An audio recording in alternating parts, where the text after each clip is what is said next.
नमस्कार दोस्तों, crescent education classes में आप सभी का स्वागत है। उम्मीद करते हैं आप सभी लोग स्वस्थ होंगे। आज की वीडियो में बात करेंगे शिक्षा जगत की महत्वपूर्ण खबरों के बारे में।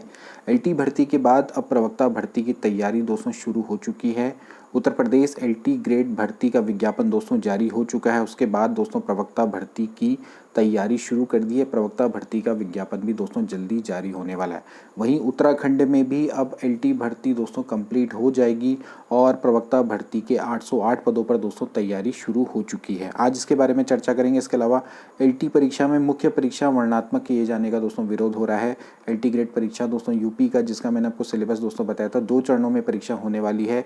प्री और मेंस होने वाला है। प्री तो दोस्तों ऑब्जेक्टिव है, लेकिन मेंस में दोस्तों यहाँ पर जो परंपरागत तरीके से परीक्षा ली जाने वाली है यानी कि वर्णनात्मक, उसका दोस्तों यहाँ पर विरोध हो रहा है। क्योंकि आज का ज़माना है कि जहाँ पर बड़े बड़े एग्ज़ाम ऑब्जेक्टिव टाइप करवाए जा रहे हैं, जैसे कि नेट भी है, नेट जैसा एग्ज़ाम है दोस्तों, और भी दोस्तों जो बड़े बड़े एग्ज़ाम हैं वो आपके ऑब्जेक्टिव टाइप करवाए जा रहे हैं। तो वहाँ पर ये सब्जेक्टिव टाइप एग्ज़ाम क्यों करवाया जा रहा है? क्योंकि सब्जेक्टिव एग्ज़ाम है, वर्णनात्मक एग्ज़ाम है, तो यहाँ पर सब्जेक्टिविटी आ जाती है। जो एग्ज़ामिनर होता है तो वहाँ पर उसकी सोच पर दोस्तों वो डिपेंड करता है वो किस तरह से जो आंसर है उसको लेता है। तो उसका दोस्तों यहाँ पर विरोध हो रहा है। और इस बार प्रवक्ता भर्ती में थोड़ा प्रतिस्पर्धा भी कम होने वाली है। क्यों, चलिए जानते हैं। सबसे पहले दोस्तों बात करेंगे एलटी ग्रेड में मुख्य परीक्षा में वर्णनात्मक प्रश्नों का दोस्तों विरोध होना शुरू हो चुका है। एलटी ग्रेड इस बार 2 चरणों में होने वाली है। एक प्री होने वाला है, मेंस होने वाला है। जो मुख्य परीक्षा दोस्तों उसमें वर्णनात्मक प्रश्न पूछे जाएंगे। कुल प्रश्नों की संख्या यहाँ पर 20 रहने वाली है, जिसमें आपके 10 प्रश्न शॉर्ट आंसर टाइप हैं, जबकि 10 प्रश्न आपके लॉन्ग आंसर टाइप होने वाले हैं। कुल मिला के 200 मार्क्स का दोस्तों पेपर वो होने वाला है। और उसमें दोस्तों वहाँ पर जो अभ्यर्थी है उसको लेकर दोस्तों संशय में है। एक्चुअली देखिए, अगर देखा जाए जो यूके पीएससी है या फिर यूपी पीएससी है, जहाँ पर जो अन्य एग्ज़ाम कंडक्ट करवाते हैं, लाइक अगर पीसीएस का एग्ज़ाम है या फिर आरओ एआरओ का एग्ज़ाम है, वहाँ पर कंपैरेटिवली अभ्यर्थियों की संख्या काफ़ी कम होती है। यहाँ पर साफ साफ कह रखा है कि 15 गुना अभ्यर्थियों को बुलाया जाएगा। और आप देख सकते हैं दोस्तों जो पद हैं, पद दोस्तों आपके यहाँ पर 6000 7000 से दोस्तों अधिक पद हैं। और अगर 7000 के 15 गुना अभ्यर्थियों को यहाँ पर बुलाया जाएगा तो उतने सारे अभ्यर्थियों की जो कॉपी है उसका मूल्यांकन करने में काफ़ी समय लग सकता है। तो ऐसे में जो भर्ती है वो लटक जाएगी। जैसे कि परिस्थिति एग्ज़ाम भी होता है, उसमें भी दोस्तों यहाँ सब्जेक्टिव मूल्यांकन के चलते काफ़ी लंबी दोस्तों भर्ती अटक गई थी। ऑब्जेक्टिव टाइप में क्या होता है कि जल्द से ही एक मूल्यांकन भी हो जाता है और जल्दी ही रिजल्ट निकलने की संभावना रहती है। लेकिन अगर ऐसा किया जाएगा वर्णनात्मक प्रश्न में तो फिर इस भर्ती प्रक्रिया में काफ़ी लंबा समय दोस्तों यहाँ पर लग सकता है।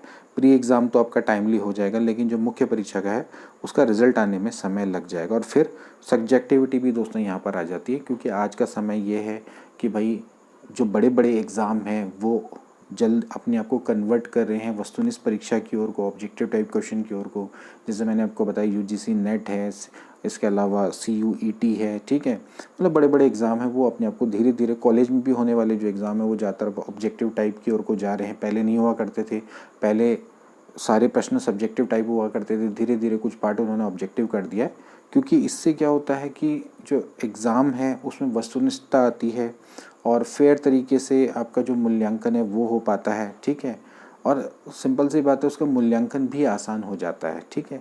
सब्जेक्टिविटी कम रह जाती है, ठीक। तो यहाँ पर दोस्तों यही चीज़ देखिए लिखी गई है कि उत्तर प्रदेश लोकसभा की ओर से जो राजकीय विद्यालयों में एलटी ग्रेड के 7466 पदों पर भर्ती के लिए पहली बार प्रारंभिक और मुख्य परीक्षा की व्यवस्था लागू की जा रही है।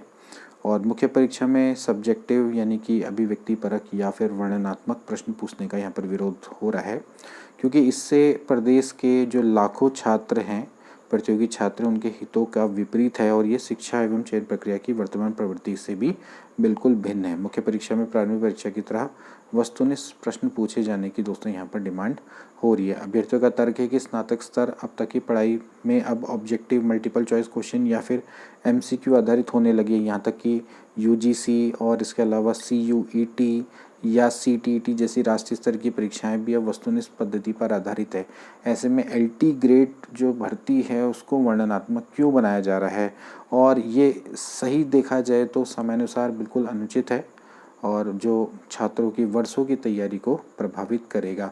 तो मुख्य परीक्षा करानी हो तो उसको भी ऑब्जेक्टिव टाइप किया जाए, जिससे कि परीक्षा प्रक्रिया है वो सरलता और शीघ्रता से संपन्न हो सके। देखिए, सब्जेक्टिव परीक्षा के घाटा क्या है? एक तो जो मूल्यांकन करता है उसकी सब्जेक्टिविटी पर आधारित हो जाता है, उसकी पसंद नापसंद पर दोस्तों आधारित हो जाता है। दूसरा, फिर अपारदर्शिता जो होती है वो बढ़ने की संभावनाएं रहती हैं, विवाद की आशंकाएं बढ़ जाती हैं, ठीक है। परिणाम निकालने में समय लगता है, संपूर्ण चयन प्रक्रिया में 2 से 3 वर्ष तक का समय लग सकता है और हजारों युवाओं को अनावश्यक प्रतीक्षा करनी पड़ सकती है, डिप्रेशन में वो जा सकते हैं। परिषदीय प्राथमिक स्कूलों में भी ऐसी हुआ था, जिसमें मूल्यांकन करने में काफ़ी समय लग गया और काफ़ी सारी अनियमितताएं सामने आई थी, फिर कानूनी हस्तक्षेप भी होना पड़ा और बहुत सारी चीज़ें दोस्तों यहाँ पर देखा जाए तो नेगेटिव है। तो होने के नुकसान क्या हैं? छात्रों का तर्क है कि भैया PCS RO ARO में इतनी बड़ी भर्ती कभी नहीं आती है, भर्तियों में केवल 200 या 900 पद ही आते हैं और मुख्य परीक्षा में अधिकतम 10 से 12 हज़ार अभ्यर्थी भी शामिल हो पाते हैं।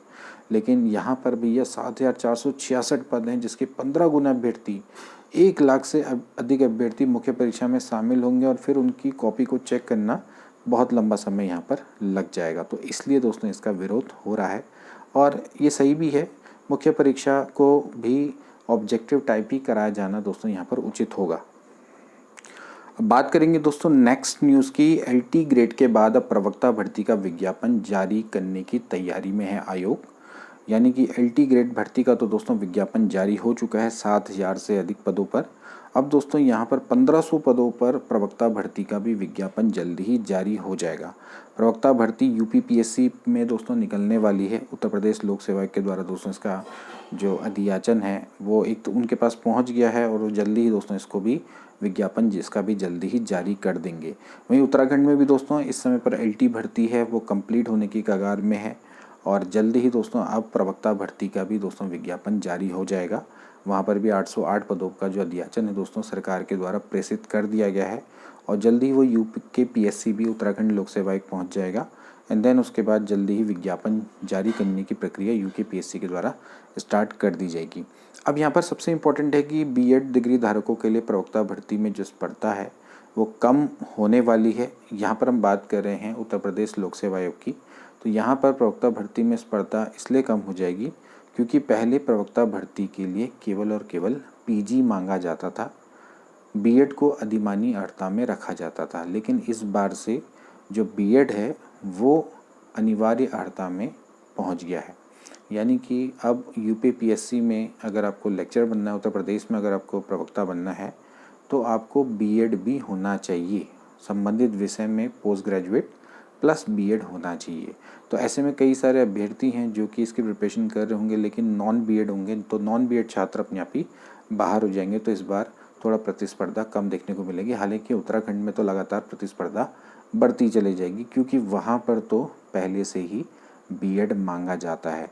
इस बार जो प्रतिस्पर्धा होगी वो आपके अपने सब्जेक्ट में आप कितना अच्छा करते हैं यही दोस्तों होने वाली है। चाहे आप LT भर्ती का पैटर्न देखें, मैं उत्तर प्रदेश की बात कर रहा हूँ, और वहीं दूसरी ओर उत्तराखंड प्रवक्ता का भी जो पैटर्न है वो इसी तरह से होने वाला है। तो बहुत सही और बहुत अच्छा समय है कि आप इन दोनों भर्तियों की साइमल्टेनियसली साथ साथ तैयारी कर सकते हैं। आपको केवल और केवल अपने सब्जेक्ट में ही कमांड दोस्तों यहाँ पर रखनी होगी। तो एक बार जरा सा देख लेते हैं LT ग्रेड के बाद प्रवक्ता भर्ती का विज्ञापन जारी करने की यहाँ पर तैयारी है। उत्तर प्रदेश लोक सेवा आयोग राजकीय विद्यालय में LT ग्रेड शिक्षक की भर्ती के बाद अब प्रवक्ता भर्ती की तैयारी में लग गया है। इस बार नई नियमावली के तहत में भर्ती होने वाली है और इस भर्ती के लिए आवेदन करने वाले B.Ed डिग्री धारकों में जो प्रतिस्पर्धा है वो कम हो जाएगी क्योंकि पहले इस भर्ती की में अनिवार्य शैक्षिक अर्हता केवल PG थी, लेकिन हाल में ही लागू हो गई नियमावली में प्रवक्ता भर्ती के लिए B.Ed की डिग्री को अब अनिवार्य कर दिया गया है। अब इससे क्या होगा कि कई सारे जो अभ्यर्थी हैं वो दौड़ में बाहर हो जाएंगे क्योंकि कई सारे अभ्यर्थी ऐसे जो इसके लिए प्रिपेयर करते हैं उनके पास केवल PG डिग्री है। और आयोग ने तकरीबन 1,500 पदों का दोस्तों यहाँ पर जो अधियाचन है वो मिल चुका है उसको, और जल्दी ही रिक्त पदों पर भर्ती का विज्ञापन जारी करने की तैयारी कर रहा है। और 2020 में दोस्तों आखिरी बार इसका विज्ञापन जारी किया गया था और अब 5 साल के बाद ये विज्ञापन यहाँ पर जारी किया जाने वाला है। उत्तराखंड के अभ्यर्थी जो इसके लिए तैयारी कर रहे हैं वे लोग भी इसके लिए अप्लाई कर सकते हैं। बहुत बार मैं देखता हूँ कमेंट बॉक्स में काफ़ी सारे अभ्यर्थियों के मैसेज आए रहते हैं। वे वो प्रश्न पूछते हैं जो कि ऑलरेडी मैंने वीडियो में पूरे कवर किए होते हैं।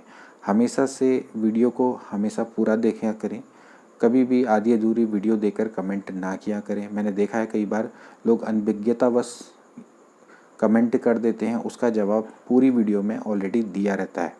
तो इसलिए कभी भी कमेंट करने से पहले पूरी वीडियो को देख लिया करें। उत्तराखंड के अभ्यर्थी इसमें पूरी तरह से अप्लाई कर सकते हैं। आप जनरल कैंडिडेट्स के रूप में इसमें अप्लाई करेंगे, चाहे आप उत्तर प्रदेश LT ग्रेड भर्ती की बात करें, चाहे आप राजस्थान में स्कूल लेक्चरर भर्ती है या फिर वरिष्ठ अध्यापक भर्ती है वहाँ की दोस्तों बात करें, या फिर आप उत्तर प्रदेश प्रवक्ता भर्ती जो कि आगामी आने वाली है उसकी बात करें, तो आप यहाँ पर अप्लाई कर सकते हैं, लेकिन आप एज ए जनरल कैंडिडेट्स यहाँ पर अप्लाई करेंगे। इसके अलावा उत्तराखंड प्रवक्ता भर्ती की बात करें तो इस समय तो फ़िलहाल जो आपका अध्याचन है वो शासन में है, और शासन में उसमें जो भी संबंधित कोई अगर सूचना अगर हमें प्राप्त होती है तो उसके बारे में आपको ज़रूर अवगत करवाया जाएगा। फ़िलहाल अभी जो भर्ती निकल रही है इन पर आप अपना फोकस रखें और जल्दी ही प्रवक्ता भर्ती भी आपको देखने को मिलेगी। मिलेंगे नेक्स्ट वीडियो में, तब तक के लिए take care and good bye.